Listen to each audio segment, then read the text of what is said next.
Well, this is going to be a bit of a dual purpose video in a different format. And this is a SmartUps SUA1500RM2U. And as you can see, there's some rust on this, which is mildly concerning. I don't remember where this one came from. Granted, I don't remember where most of my battery backups came from, but I think this is one that the roof leaked on in my old place. So I'm going to do a teardown, and then depending on what I decide, I'm probably going to replace the batteries. I haven't plugged this thing in, and this thing has been plugged in for years, so I'm a little less concerned about tearing this down than I normally would be. I don't like tearing down these bigger ones because they tend to have bigger capacitor banks and store a bit more juice. But I'm guessing that this battery pack as it is just completely dead, like no signs of life. I do have some replacement batteries that I bought that are Duracell branded. I have tried buying various brand batteries online, but I've always had problems with them. So I've bought several of those Duracell batteries now from my local Batteries Plus Bulbs. Not sponsored, of course, but yeah. So if everything goes well on my inspection, the plan is going to be to replace the batteries with those.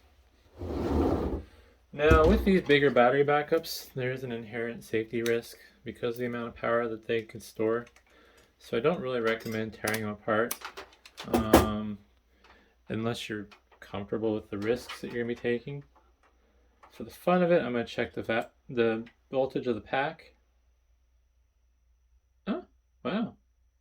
Still has a little something, maybe. I mean, it's dead. Like there's no recovering those batteries. 4.5 volts, somewhere around there. So that does mean that there probably will be a slight charge inside of this unit.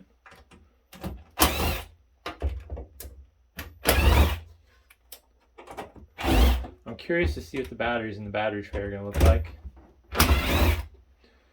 So with these bigger APC units, well, I guess this will apply to anything with lead acid batteries. There's 3 different ways they'll fail, and of those 3 ways, you might have a combination of the 3 failure modes. So sometimes the batteries will just straight up die, they'll just stop working. Sometimes they will swell up, and other times they'll just crack open. And obviously the worst is when they swell up, crack open, and die. I don't know what causes that. Oh, yeah, this one's looks like the winner of the worst of the 3 options. I think it's a combination of heat and hitting them too hard. Looks like my tripod leg is going to be in the way. Scoot this back.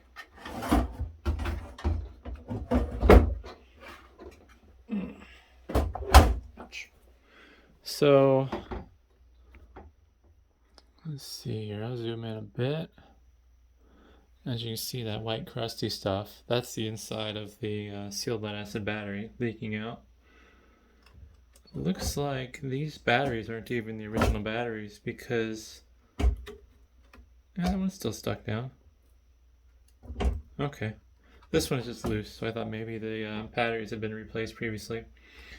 APC doesn't want you replacing these batteries, and there's some good reason behind it. I believe this is a 48 volt pack though. I'm trying to look through around the camera. I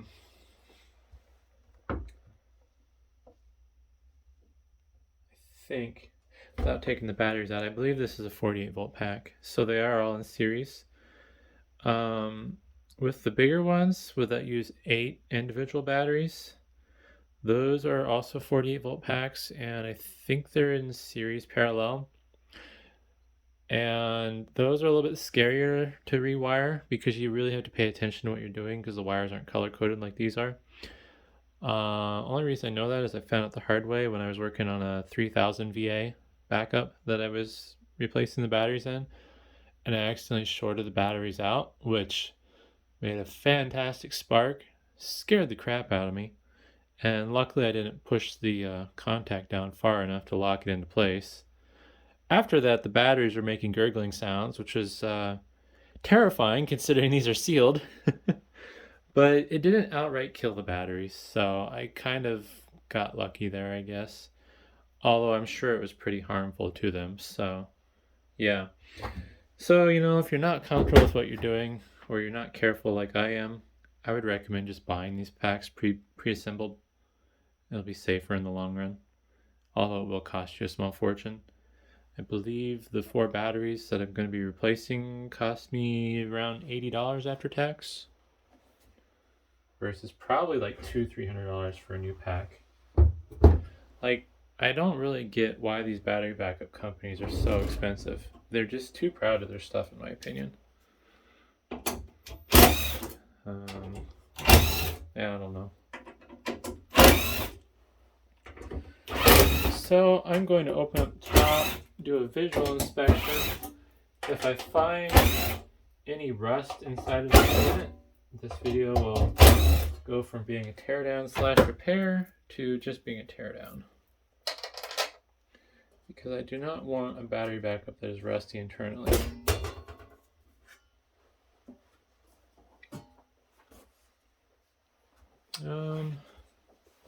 Yeah, for the fun of it, I'll show it. So this is the opposite side of the lid. These little bumps are to stop the batteries from rattling up and down, even though it really shouldn't be doing that. And this just appears to be dust because these higher powered ones are cooled with a single 80mm fan. Which almost seems pointless, but they must not get that hot. So once you get into here, it gets a bit more dangerous. One thing I will do if I'm not confident that the thing's been discharged is I'll hit the power on button and hold it down, maybe press it a few times. I think this system's fairly dead though at this point. I don't believe there's really any good way to check for voltage. Usually if anything's going to be charged, there'll be that big capacitor right there. And there shouldn't really be anything else that can hold a charge. So I believe these are the DC outputs because they're going to the transformer. Actually, no, those would be AC. It'd be AC voltage because switching. No AC voltage there. Switch it to DC for the fun of it. No DC voltage. There's not really a lot of good probe points though. I guess I could go to the battery contacts. And yeah, it's about 4 volts there. So the battery pack was pushing a little bit of power into the system, but not enough for it to turn on. So I'm not seeing any rust or anything internal that's alarming. This is filthy though. I'm gonna just pull the camera off the tripod here so I can get right in there with the camera. Yeah, it's just dusty. So what I probably should do is blow this thing out real quick. Yeah, a little rust, oops, in there. Although I think that might be corrosion from the batteries leaking, to be honest. I don't know if, yeah, there's a point where it was leaking through that. So, yeah, I'm not sure. I'll probably blow it out. I'll probably do it outside though. This is actually one of the times where I might actually wear a mask. I don't imagine there's going to be a lot of material inside of there from the batteries. It's probably going to be more in the battery tray, if anything. As you can see, they're swollen out their sides. And the front 2 batteries seem to have been hit the worst. Those are leaking. So I'm probably going to pull these out off camera, but basically with each one of these lead acid batteries, there's a piece of double-sided tape that's about, I don't know, 2/3 of the surface area of the battery that's holding it down. So you have to carefully pry those out, especially when they're cracked like that. You don't want to yank on them too hard and then have them go flying out and flinging. I'm not sure what that white paste is. It's a combination of probably like a lead oxide, I suppose, and I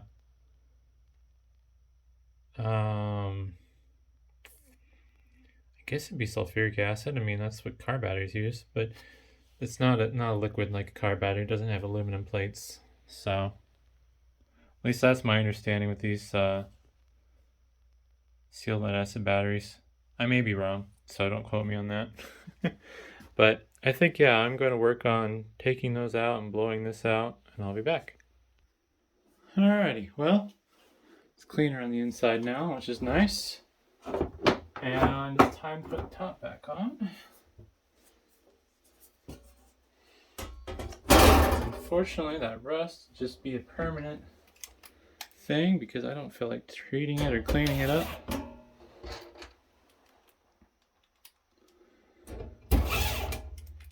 And the batteries actually came out pretty nice. So I suspect that either this thing got really hot or it's just really old. I mean, I would guess I've probably had this in my possession for the last 4 years, so that does kind of fall into really old territory. But usually I have to fight to get the batteries out from their double-sided foam prison.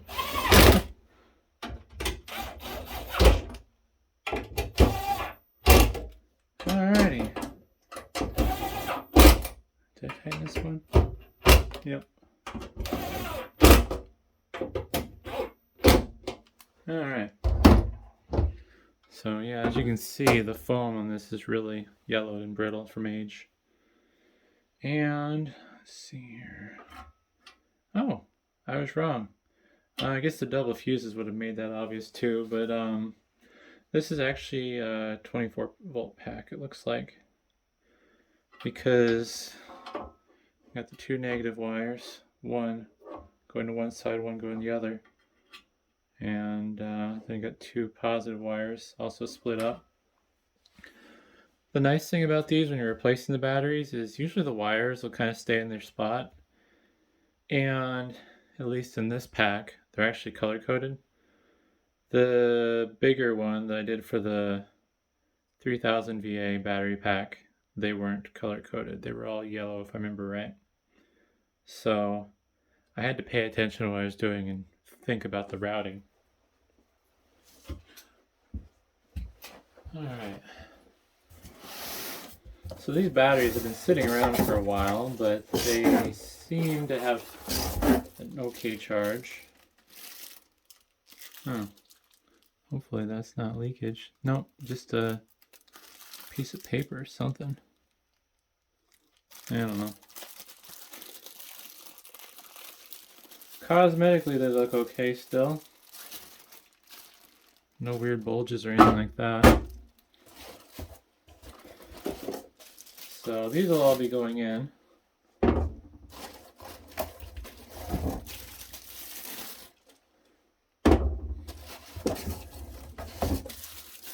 And the biggest thing will be to remember to connect the terminals correctly.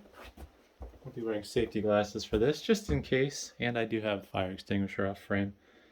Although if these catch on fire, I have bigger problems than that.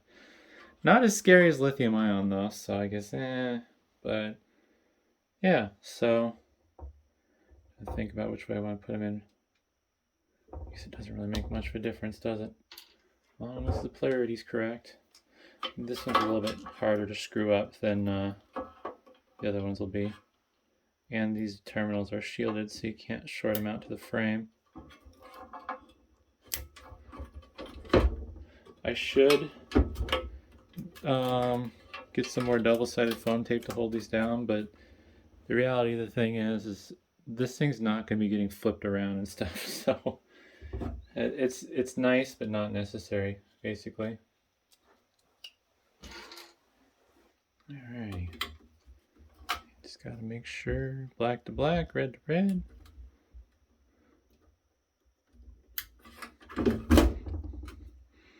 So the funny thing is, my hands are a little shaky right now.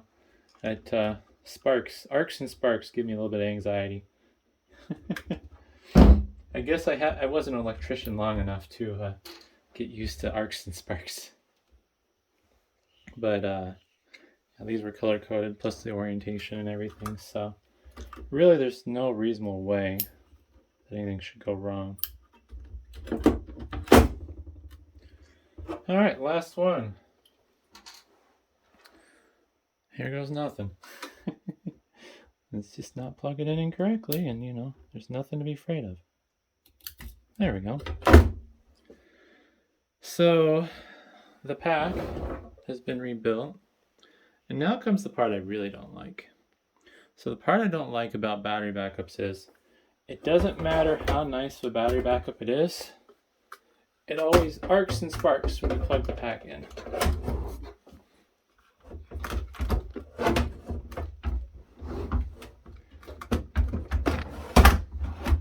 Actually, I think I'm going to change location, because once I plug this in, I'm going to want to let it charge the batteries up and stuff.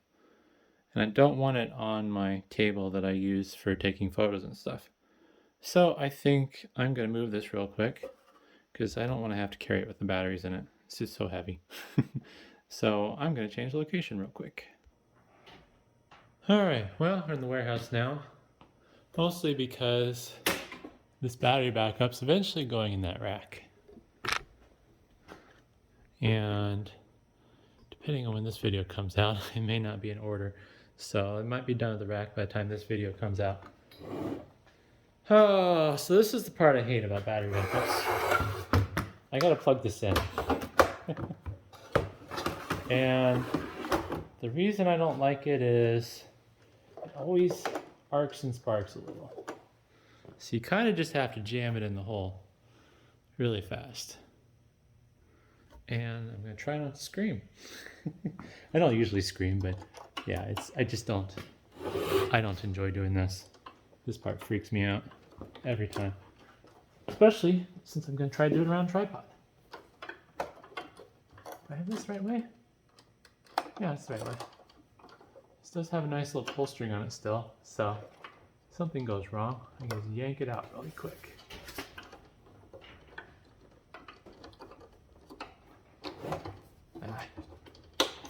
Oh, well, that was uneventful.